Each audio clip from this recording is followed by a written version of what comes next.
Hey, everybody, what's up? Welcome back. We're crossing the streams again. What's up? Took a couple weeks off. If you're looking for binge watching suggestions, you've come to the right place. European style. That's right. We have over 100,000 hours of experience between the four of us. This is exciting. We took a couple weeks off. I was traveling. I was in London and Italy. Wow. I felt like Ron. I was watching movies on the plane.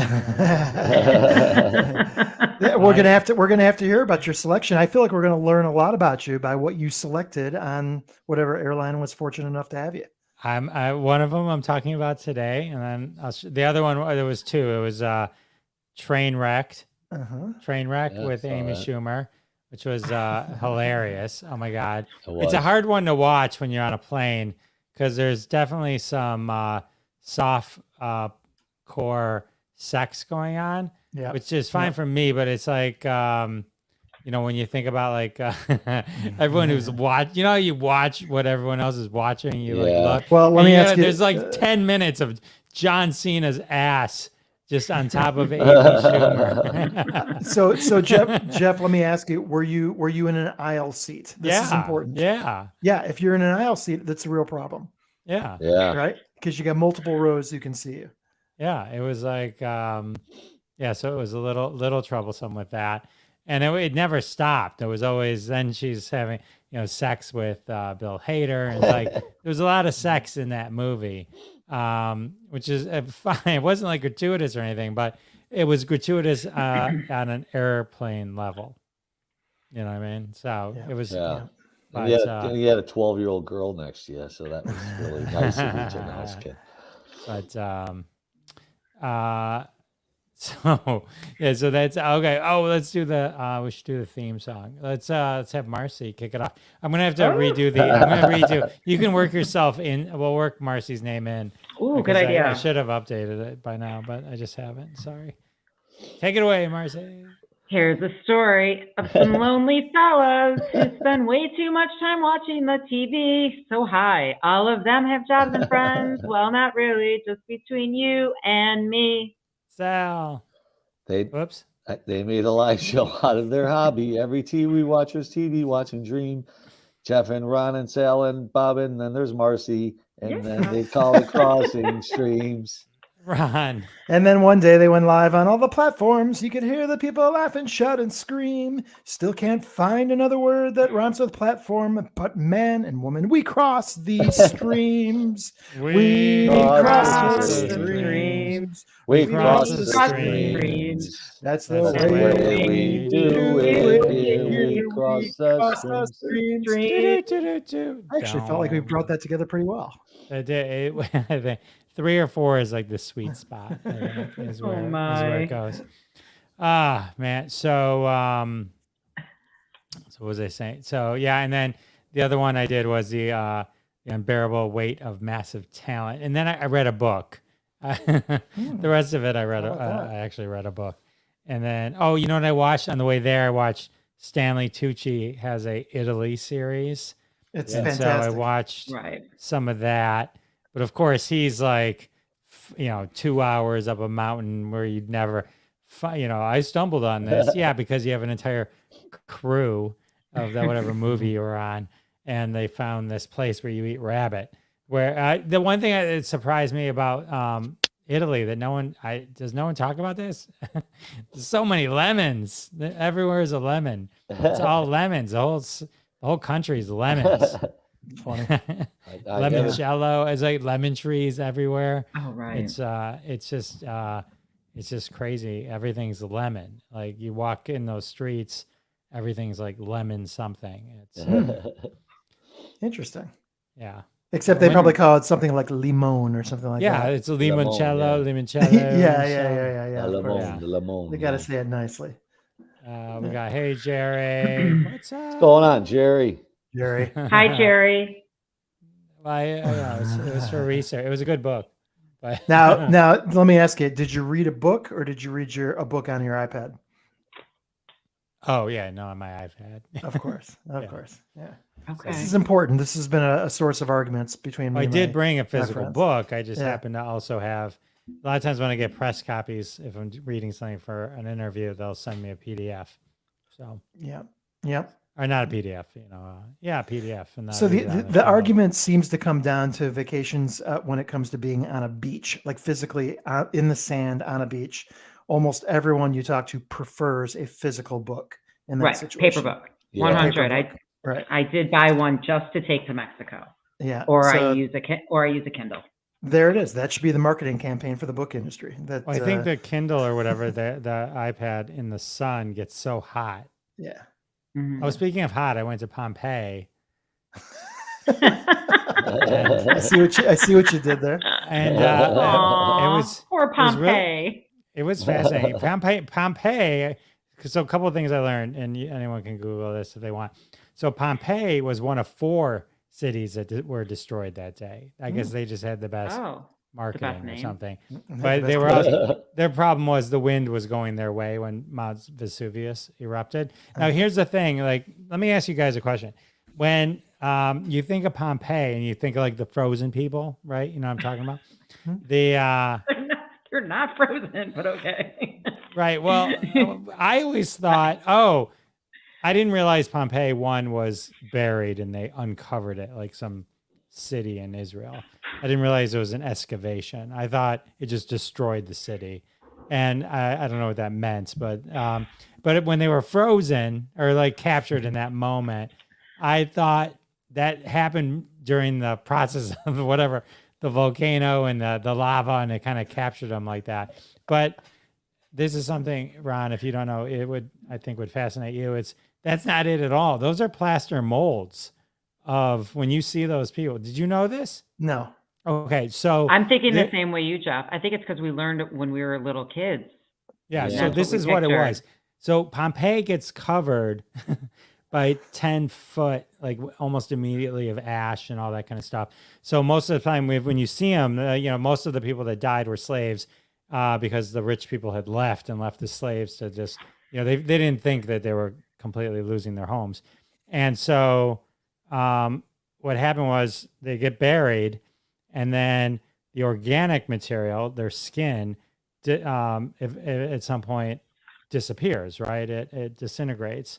And so at some point when they were excavating Pompeii, they realized that the disintegrated matter, the organic material, thank you, left a gap in and so the guy figured out that you could pour plaster in there, and then by pouring plaster into that, it recreated the organic matter in that. Yeah, so there's actually trees and horses, and it's not just people that they've recreated.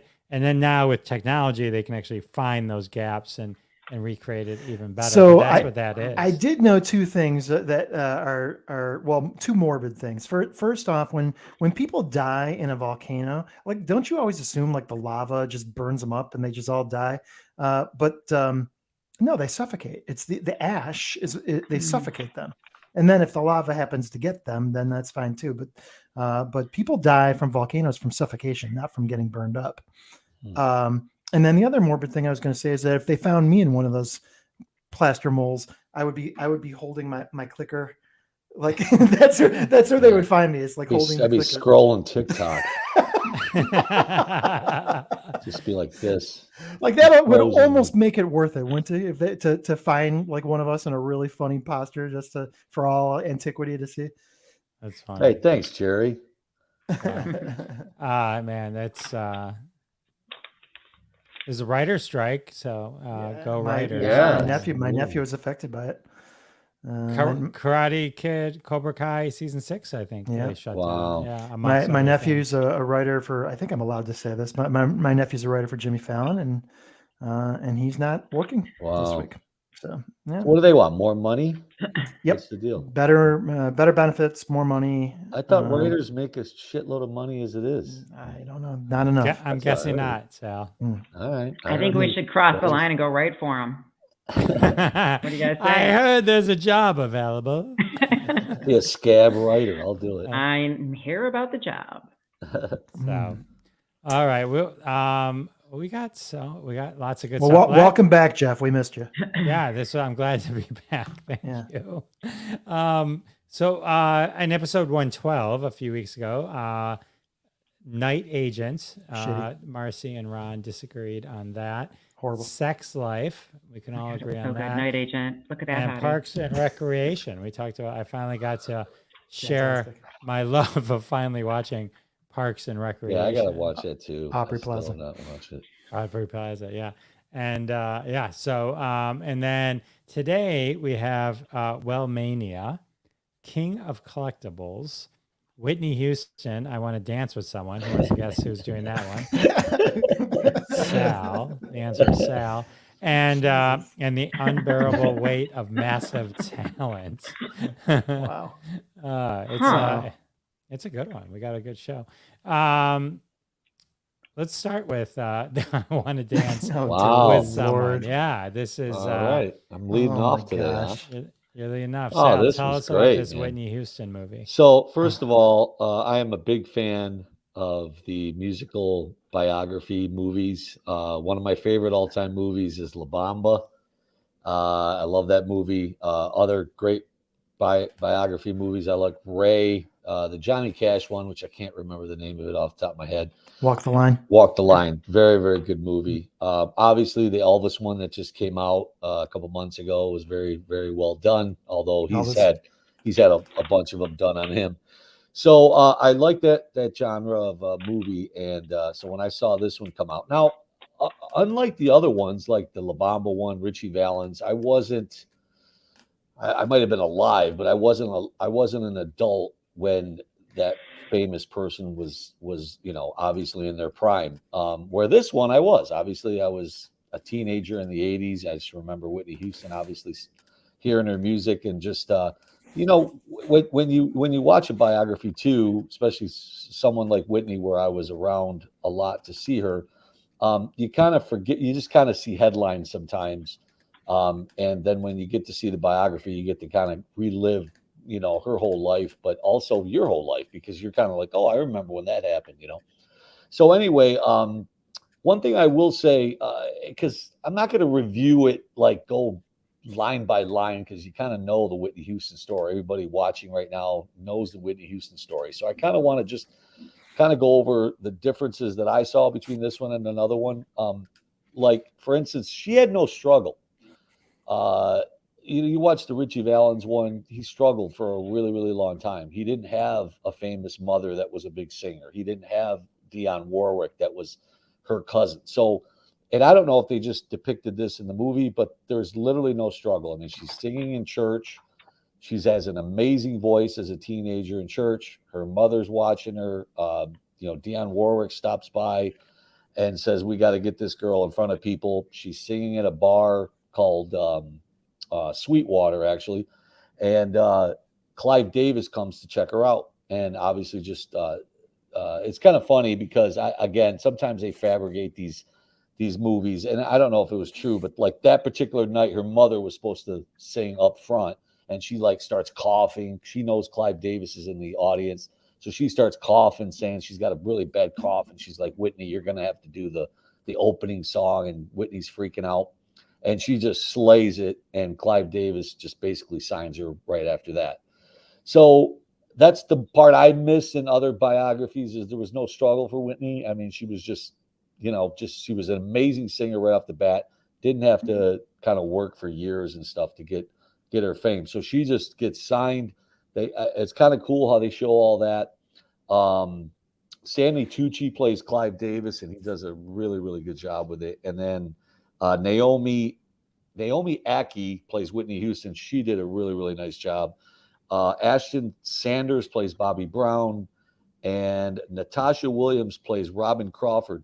Now, that's a character that I obviously, when you just watch her from afar, like we all did, you don't notice that her like best friend in the whole world is this Robin Crawford. She meets her like in high school, and this Robin Crawford stays with her all the way to the end of the movie, which is kind of cool.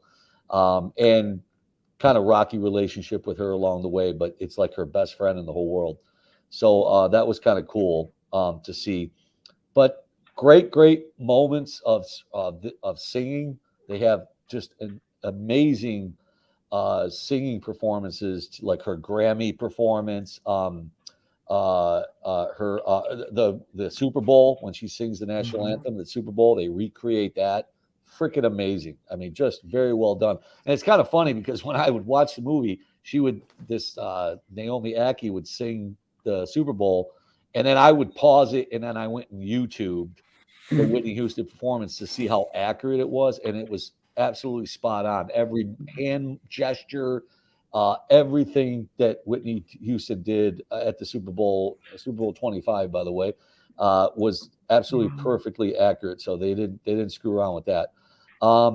Not really a lot on her drug and alcohol. They definitely touched on it past the halfway point of the movie, but they didn't like just totally like make the whole thing about that, which I thought was cool. You kind of knew she had the problems, but they didn't overdo that. And but it was a very, very big part of the latter part of the movie. Great performances, like I said, just very, very well done. You kind of learn some things about her. I like the part where she says there's just some moments that I really like. She's meeting with Clive Davis, and he says, "Do you write any music?" And she says, "No." She goes, "I don't write any music." And he says, "Well, have you ever tried?" She goes, "Not really." She goes, "I'm just not capable of writing. I just don't really know how to do it. I know how to feel. I know how to sing, but I love." So they just start throwing all these demos in, and it's really cool because Clive Davis is throwing all these like 8 tracks in, and these people are singing songs. Speaking of writers' strike, the writers are just sending her songs, and these are just people singing them, and that was kind of cool. I like that, like when she's like listening to all these songs, it was really cool. He's just pumping in all these songs, and she's like, no, no, no, and then they put in. I want to dance with somebody, and you don't hear it like she sings it. You just hear it just somebody singing it, and she's just like, I like that song. And so it's kind of cool how she found her music and how she found her songs. But her first album was absolutely just off the charts. The only singer in the history of the world for 7 straight #1 singles. It's still a record today. She's literally one of the biggest female stars ever in the world, and she was obviously singing along with Michael Jackson was in his prime, Madonna was in her prime. So to do what she did was absolutely amazing. So great performance, great movie. They don't really go over her death a little bit. The way they ended it, I don't want to give a spoiler alert. I want people to watch this, but they don't really go into her death. They just do the thing at the end where she says she passed away in 2012. So I thought they did that a good justice. And just very, very well done. Very good writing, great cast, great acting. Cinematography was great. Like I said, all the scenes with the singing was great. Just a very, very well done biography, man. I give it 5 tomato sauce jars, man. I thought it was very, very well done. Yep. How about that? I recommend it. Well, if you look at, I've had this discussion with friends of mine before, that if you talk about the top 5 voices of all time, that just having the argument of, okay, who makes that list? And we all listen, it's a very, each one of us can put together our own list, but invariably Whitney Houston makes that list. No matter who you are, Whitney Houston is a top 5 all-time singer, immensely talented. Absolutely. And by the way, sang our school song when I graduated high school. So. Okay. Yeah, and I forgot to mention they do a lot of the Bobby Brown, her and Bobby Brown, how they met. Obviously, their tumultuous relationship, and they show all that. A lot of fighting between them two. Great acting scenes between them two. But they don't spend too much time on everything. They don't spend too much time on the Bobby Brown thing. They don't spend too much time on her drug use and alcohol use. They kind of just really did a good job with it, because sometimes those kind of biographies of somebody that struggled with that, it's too much of that, and they didn't do that here. They did a really nice job with it. So Sal, Dana would like you to move along so we can get to Melissa. Thanks, Dana. Hey, we got an hour show here. Dana saw Sal's show. I took Dana to see Bob and Sal and Oh, that's Northville. right. Hi, Dana. Thanks Yeah. for coming out. Lee's Hi, here. Sure. What's up? Hey, Lee. What's up? Hi, Lee. What's up, Lee? So I was having trouble. The tomato, it wasn't showing. So there you go. for some There you reason. go. I saw it. I saw it earlier. Yeah, it was there. Well, it came up once, but I was trying to click on it 10 times before that. Oh, okay. I was clicking. It was like nothing was happening. Yeah. All right. Well, not that we're about fan service here, but What's up, let's move into Wellmania and keep the. I have Keep the no idea fans what this happy. is. I'm interested in No seeing one this. knows what this show is. It's it's another. It's just our Netflix sent this to me, and no one else has heard of it. It's an algorithm. Okay, so I first want to just say hello to Dana myself. I'm so glad she's here because Hi, I showed Dana Hi, Wellmania. Dana. I showed her the first episode the other night, and it's funny, and she laughed. And then when it was over, she said, "I'm going to be honest with you. I'm probably not going to watch it again." So that gives you an idea. I loved this show. Celeste Barber is an Australian comedian. Have you heard of her? She was the one just pictured on the cover. So she stars in Wellmania. She plays Liv. She is in the United States living for a long time. She's a journalist, and she's just learned that she's going to have like this dream job. She's going to be a judge on a cooking show, a popular cooking show on TV in the United States. She's going to be a judge, and it's a really big deal. And it's like she's this close to getting this job. So she has to fly to Australia to go to her bestie's birthday party. She's going to go to Australia for like 2 days, and then she's going to fly back to New York. This girl likes to party. She loves to drink. She does shots. She does cocaine. She does LSD. She is the party girl. So, I mean, who flies to Australia for 2 days and parties and flies back to New York? Well, this girl happens to try it. When she's in Australia, she gets robbed. Someone snatches her bag, and she doesn't have her green card. So she's got to get a new green card and so she can get back home. But she's such a disaster. She is so unaware of her surroundings, somewhat of a selfish person. She ends up really pissing off the guy at like the embassy. And he's like, you know what, you're too healthy. You need to get healthier to get back. And I just like skipped a really big part where she really does have a medical emergency before all this happens and ends up in an ambulance because she's crazy, killing herself with partying and just doing whatever the hell she wants. So they're basically like, you're not going back to the United States. You're not welcome in the United States in this physical condition. You need to get healthy. So it's really funny. She's a very physical comedian where she's just silly and she cracks me up. And honestly, I watch it and I'm like, I totally want to party with her. She's so much fun. As long as you don't get too close, because she's a little irresponsible, and you'll see through the show that she, upsets friends and family due to her selfishness. What I found with each episode is it got better and better and better. And as it was getting to the last couple of episodes, I'm like, this is so much fun. They are thinking about a second season. It hasn't been written, but it's on Netflix. Like I said, it's just hilarious. She is like a physical comedian where she just says the silliest things while she's also with her body just being silly and fun. I mean, she takes a spinning class and she has to do all these crazy diets.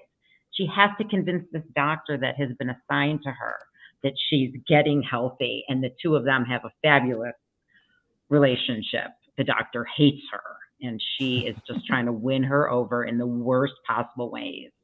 It's really, really, really cute. So I highly recommend that you guys try it. But I will also say it's a little girly. Does she do stand-up? So tell us, yeah, logistically. She's a stand-up comedian. Yeah. She does it in the show as well on this show. No. In the show, she's just a journalist. I mean, she writes. Okay. She writes about like restaurants, and yeah, she's actually a critic. So it's nothing to do with stand-up. It's just her show, or she wrote Correct. and directed it. wrote and directed it as well? Or I don't know. Actually, those are some good questions, and I'm no, so that's okay. unprepared. No, it's curious. But I don't think she does. I would think I would recognize that. But Okay. she's definitely. I think a lot of it is like comes from her own true stories or something like. But it is not about her being in stand up. But I did watch some of her stand up before or earlier today. And I'm sorry, did you say this was on Netflix? Is that what I heard? Yeah. Netflix. And how long are these episodes? And how many episodes? And oh God. how many seasons? And yeah, great questions. There's one season right now. I believe it's 8 episodes. And honestly, the time I'm thinking I cruised through it so fast, it's probably about a 30 to a 40-minute episode. I really watched it within like 2 or 3 days. I mean, Excellent. but also because I loved it.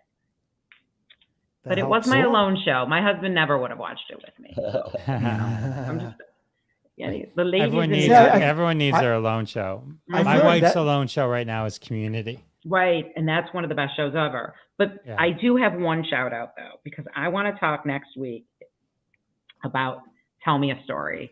And I just want you to know I am too new with Tell Me a Story to talk about it today. I still have many episodes to watch, but it's so good. And Dana recommended that I watch it, and I told her I was going to thank her. So you guys should all watch that this week too. It's really good. And the guy's from the guy went to North Farmington High School. So. Oh, you know what else I'm watching now? And then I'm not ready to talk about, but The Diplomat. Oh, yeah. Okay. Wow. Maybe we'll all have that. Is that good? Carrie Russell is unbelievable. I mean, they're all good. Russell. She is so good. You're like, sometimes you're like, you sit there and you're watching, you're watching some kind of award-winning thing. Like, to me, like, she is right on there. So, all right. So that's cool. All right, Mars. Okay. Wellmania. Mars. All right. So Jana Jaffe seems very happy. So I just want to say this, Marcy, you may have stumbled inadvertently onto a genre of this show of what women watch without their husbands. Interesting. I like that. What is like within that thin little lane? What are people watching? And probably the movie Magic Mike. Right, and the ones Marcy doesn't cover, Sal does. Right. I will watch Magic Mike though. Right. See what you did there? Between Sal and Marcy. I'll do a rom-com. I'll have a rom-com next week. No doubt about it. Did you guys ask your wives if they watch Sex Life? Ron, Jeff, did your wives watch Sex Life? Did they know what it was? She didn't even know what it was. Did she know what it was? Really? Yeah, she's never heard of it. She does now. Yeah, now she does. Yeah. Very true. Very true. All right, let's talk about Nicolas Cage and the unbearable weight of massive talent. Now, has anyone else seen this movie? Never even heard of it. Never even heard of it. Okay, so how could you have not heard of Nicolas Cage's 104th movie role? That's what I have to ask you. Wow. So now what may have confused you is you're a fan of Nicolas Cage, and he did this movie as Nicholas Kim Coppola, so as not to confuse people that the Nicolas Cage character he plays in the movie isn't exactly the actual Nicolas Cage of real life. So I forgot that was his real name. Yeah, so right, he's a Coppola. So this movie is sort of a meta movie. It's a nod to Nicolas Cage. So if you're a huge Nicolas Cage fan, there's lots of kind of nods to a bunch of his movies throughout, and most of the big ones. So the whole idea is that it's Nicolas Cage and he's playing Nicolas Cage, a version of Nicolas Cage. But there's different, like he covered up some of his tattoos, and when asked, why did you cover up some of your tattoos? Why does this Nicolas Cage have less tattoos than real life Nicolas Cage? I was like, well, I didn't have as many wives in this movie. So I don't know what that means. But so he tried to draw some minor differences. So basically what this movie is about is Nicolas Cage. We find Nicolas Cage in this world of Nicolas Cage, kind of down and out.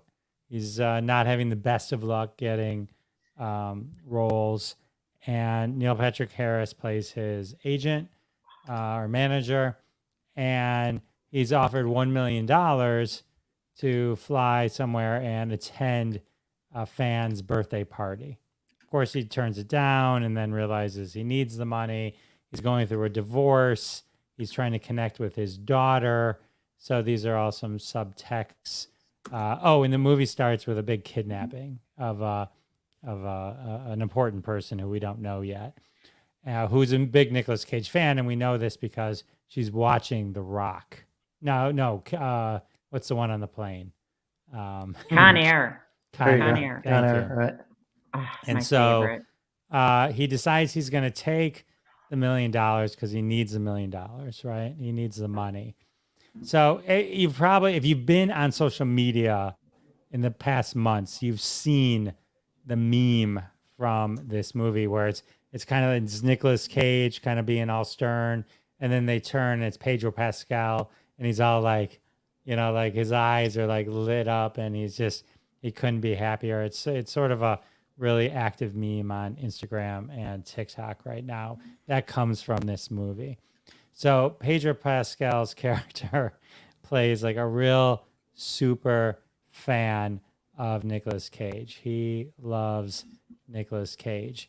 And so he pays $1 million to have him be at his party. And so while Nicolas Cage is there, though, he is approached by Tiffany Haddish and Ike Barinholtz, who are playing CIA agents. And they are, of course, watching over Pedro Pascal, whose character's name is Javi. They believe him to be a drug lord. So, and then this drug lord is really into Nick Cage. And one of the reasons he got him there is he had written a script and sent a movie script that he wanted Nicolas Cage to star in. But now it turns out that the girl that was kidnapped was possibly kidnapped by Javi, Pedro Pascal's character, and the CIA needs Nicolas Cage to become the hero he was meant to be and help them find the girl, save the girl, stop the drug lord. And so they end up to kind of make up a reason to stay. He says, I won't be in your movie, but I will help. Let's write a movie together, right? So there's some scenes where in the process of them writing the movie together, and Pedro Pascal's character and him, that I'm watching on a plane, okay? So I'm laughing out loud, I'm like just really loud, and it was really, really funny. If you need a moment to see Pedro Pascal not in the role of saving a younger child for a series of episodes, this is the movie for you. He's amazing. He's as a matter of fact, he steals the movie. And when Nicolas Cage, was reading the script, he actually wanted that character. He wanted to play his own fan for it to be even more meta than it was. But when Pedro Pascal was cast, he took the role of Nicolas Cage back. So Tiffany Haddish is great. She's bald in this movie. Her head shaved.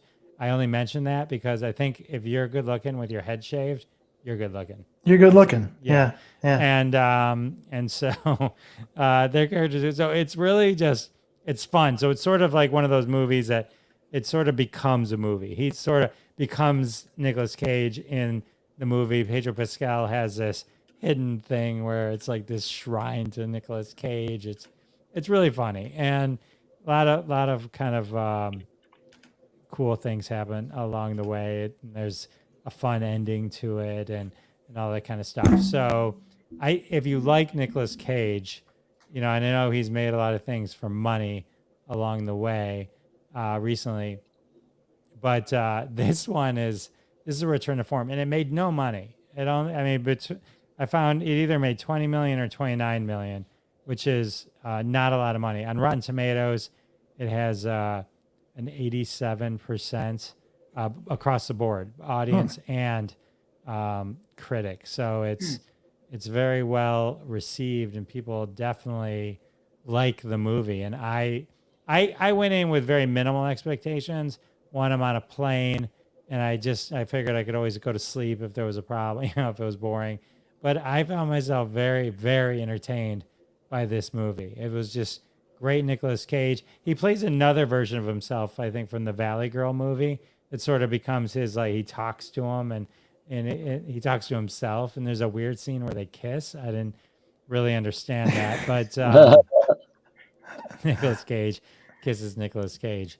But for what it's worth, I don't know if it's streaming yet because I watched it on the movies, that but happens, Jeff. That a lot of times you catch that before it streams on the airplane. So that's. But I think it's on. It's either on Paramount, or it's going to be on Paramount or HBO. It's going to be on one of those, probably relatively soon if it's not already. So is this where Nicolas Cage is in his career, where he's essentially making fun of himself at this point, and he's okay with that? Because I feel like he's stopped trying to emerge out of the Nicolas Cage meme that we've all come to see him as now, and I think he's kind of embracing it a little bit. Yeah. He must be, because this is full embrace of Nicolas Cage, but it is in its finest form. I will have to say, it's on Stars, I guess, right now, but I'm sure at some point it'll be. I think you have to pay for Stars, but it's worth it to watch. If you're a big Nicolas Cage fan or you love those old Nicolas Cage movies, you would definitely like this movie. Pedro Pascal, all the acting is great, and all the characters are really good. It's just all around super fun movie. Is he Raising Arizona Nicolas Cage, or is he? I don't know that I know enough of them to know which ones we're calling on which ones, but it's my understanding it does kind of tap into quite a bunch of them. So his bigger movies, probably. Yeah, definitely Face Off. A lot of Face Off. I have such an opinion of that movie. Cool. But anyway, I highly recommend this. So definitely check it out. Dana's very happy you reviewed it. Nice. She was going to rent it. Happy to be of service, Dana. We got one sale. Dana. I know, right? All right, we got one more for you coming at you. This is a Netflix show, King of Collectibles. Yeah, The Golden Touch. And I got to tell you, this is so far out of my lane of what I would usually review here on Crossing the Streams. In fact, it's so far away from my normal genre that, Sal, I almost called you to see if maybe you should review this show, because it seems much more a Sal or Bob type of show than a Ron show. In fact, the show I was going to review today was, of course, a foreign film that I'll save for next week. But I did, I did get served this up in the algorithm. I wasn't really all that interested about this, but I let me just say this: this is a real documentary about the collectible industry, and it kind of follows the theme of the Pawn Stars, hardcore pawn kind of vibe. They got a camera following these guys around as they kind of navigate the collectible industry. But the thing that's different about this show is, I can only speak for myself, but I was really big into collecting things when I was a kid, like baseball cards and memorabilia. I have a collection of autographs. I have signed I've got my stupid helmet and signed pictures all over my office here. Like somehow that boyish, desire for collectibles never really left me. And I think that's true for a lot of people. And I think that's why this show, perhaps more than the Pawn Stars of the world, I think that's why this show probably resonates with people that still have that in them. And I can't help but say to myself, as I'm sure a lot of people do when they watch this show, that, man, I should have held on to that stupid Hank Aaron baseball card, or I should have kept that box of Star Wars memorabilia or whatever, because I am just absolutely blown away by the market for these things and what people are willing to pay for some of these things. This particular dealer His name's Golden. That's actually the guy's last name. He deals only in the highest end of collectibles. I'm talking about world-renowned, famous collectibles, game-worn jerseys at championship games, Tiger Woods golf ball that fell into the hole with the Nike swoosh, like things that are instantly recognizable. And he is a marketplace for these types of products to only the rich and famous, typically billionaires, that only want to play in this market for the absolute top shelf things that we've all seen. And I think part of the fascination with this is just watching the money roll in. And then another part of the fascination is who is interested in these things. Like Drake apparently is super into collectibles, and Drake actually has a huge portion of his portfolio. I mean, the guy's a billionaire, and he's got a giant chunk of his own financial portfolio invested in the collectibles, baseball cards in particular. They spend an inordinate amount of time talking about, Sal, you might know what this is, the absolute gold standard for any baseball card or any sports card at all is the LeBron James triple logo man card. Do you know what this is? No, but I had a Michael Jordan rookie a long, long time ago that I sold that I should definitely have right now. I'm an idiot. So anyway. When I think of baseball cards and millions of dollars, I always think of, the Honus Wagners and the Ty Cobbs, but there was a card that was produced that for whatever reason has LeBron James the three logos of the three teams that he's won championships with on the same card, with the actual like fabric of the logo in the card. And I guess this is the friggin' golden ticket of all baseball cards, and it commands millions and millions of dollars. And there is this international hunt for this card. And sure enough, some idiots I think it was in Texas, found it. And it was verified, and yes, it's actually the card. And this golden guy swept in and said, listen, nobody is going to be better suited to sell this card for you than me. Nobody's got the connections. Nobody's got the platform. Nobody's got the business and credibility to be able to sell this thing. And so he flew these guys up to New York in his private jet to be presented with the card and to basically sell this card on his marketplace. And sure enough, this thing sold for millions of dollars on his marketplace. That's the thing about this business. He's always right, no matter what ends up happening, no matter who buys it, no matter how much money it ends up going for. This dude makes a ton of money on these sales because he owns the platform and owns the entire side of the business where he can market this thing.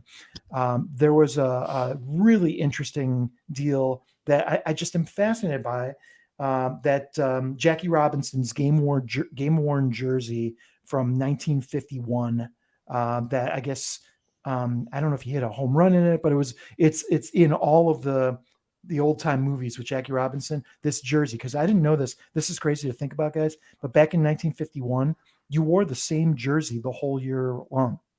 So you had to machine wash your jersey. Nowadays, players get new jerseys every game. I know, it's insane. I can't even believe that. So can you imagine that Jackie Robinson wore the same jersey the entire season of 1951? So you can tell it's been washed 100 times, and it has it's ripped, and it's got his Jackie Robinson's blood on the collar. It's got scrapes on the side where he's been hit by baseballs. And the guy who had this thing wanted $10 million for this jersey, right? It would be not just the most expensive piece of memorabilia ever in history, but it would be by 5 times as much the biggest sale ever. So it was the saga of them attempting to sell this jersey for a reserve price of $10 million, which, by the way, on a side note, I'll save you the suspense, they were not able to sell. No one was willing to pay $10 million for this game-worn jersey. But I just will say this. It's not a typical show for me. But I am surprised to tell you it is a really exciting show. You can't wait to see what's going to appear next as memorabilia. They talk about Pokemon cards. They talk about what are the names of the fuzzy animals from the 80s? The Beanie Babies. Yeah, there's a whole giant market for Beanie Babies, and some of them are worth hundreds of thousands of dollars. Princess Diana, it's just, is that it? right. I'm just saying, the speed and absolute passion that people have for this market makes this show really interesting. And so, did it cover Webkins at all? It did not cover Webkins, but to be very honest with you, and I don't know if you're joking or not, if that's a collectible or not, but I can tell you that I think I'm 6 episodes into its first season. I think it was 8 episodes. So there's a couple more episodes left. They sold a messy, the last episode I watched, a messy game worn World Cup jersey sold for millions of dollars. And they were talking a lot about how the American sports memorabilia market is absolutely tilting right now towards soccer. People are going crazy for soccer stuff. So that people are trying to get their hands on superstars that are playing now, knowing that the market in 20 years is going to be crazy for it. So it's just that it surprised me. Is it a series or a movie? I mean, it's a Netflix series, which is unusual for this kind of show. For a what do you call it? What would you call Pawn Stars and reality docuseries? I guess it's a reality show. Yeah, I think Jeff's right. Reality show. Yeah, it's just reality show. That, I mean, some of it I do get bummed out by reality shows with cameras following Pawn Stars and these guys around, because some of it does feel scripted. But I can tell you what's not scripted are the auctions. And because you can look it up, it's real. What they get for these things is real, and what the marketplace that it's sold on is real. This guy Golden, who's an idiot, but unbelievably successful, he's real, and so it makes this really interesting. And Sal, for you, I just have to say, I really think you'll tear through this, because it is an exciting. No, I'll definitely watch. I have a great memorabilia story real quick. It's not too long. It's about 2002. I used to I donated tea. Wasn't even a comedy story. I was donating tea to the Charles Woodson Jimmy Harbaugh golf outing that they would have every year at the University of Michigan, and I would get to golf in it because I donated tea. So I pull up to the parking lot to golf. The parking lot's packed. Everybody's having breakfast and bagels and stuff before you tee off. I park my car and the parking lot's packed. So I find this spot in between 2 cars. I park my car. I get out of my car. I'm getting my clubs. This SUV next to me, the back 2 windows are completely all the way down. And I look in the back seat, and it's a Heisman Trophy. Oh my gosh. I could take this Heisman Trophy, put it in my car, and no one would know anything. So I'm like, what the hell? That's got to be Charles Woodson's, right? So I go and I'm thinking I got to find the guy to tell him his back windows are both down. So I go over to the bagels because I want to get something to eat. And there he is. He's sitting in the bagel line. So I go up to him. I go, hey, Charles, man, Sal DeMille, Arizona Beverages. I said, hey, man, I just parked next to your car. Your 2 back windows are completely down and your Heisman's in the back. He goes, his eyes get so big. He turns to some guy that's next to him. He goes, Charles or Robbie, go shut my car, man. This guy just told me in my backseat. And he turns to me and he goes, man, thanks a lot, man. I really appreciate it. He goes, you want something signed or something? I go, well, I don't have anything. I said, you want to sign my scorecard or something? And he signed my scorecard and he says, thanks, Sal, and signed my scorecard. And I still have that. And so 2 memorabilia stories there. I could have took his Heisman, and I have something signed from him thanking me that I told. I wish he would have put like, thanks for telling me my windows are up or down or something. But yeah, amazing. So that was really cool. I could have had a Heisman Trophy, and God knows. Well, I can tell you, I bought a car with baseball cards. When I was 16 years old. I really was heavily involved in baseball cards. Yeah, I had some cards too. Particularly Mickey Mantle, and particularly I had multiples of the entire Roberto Clemente collection, which I was able to sell.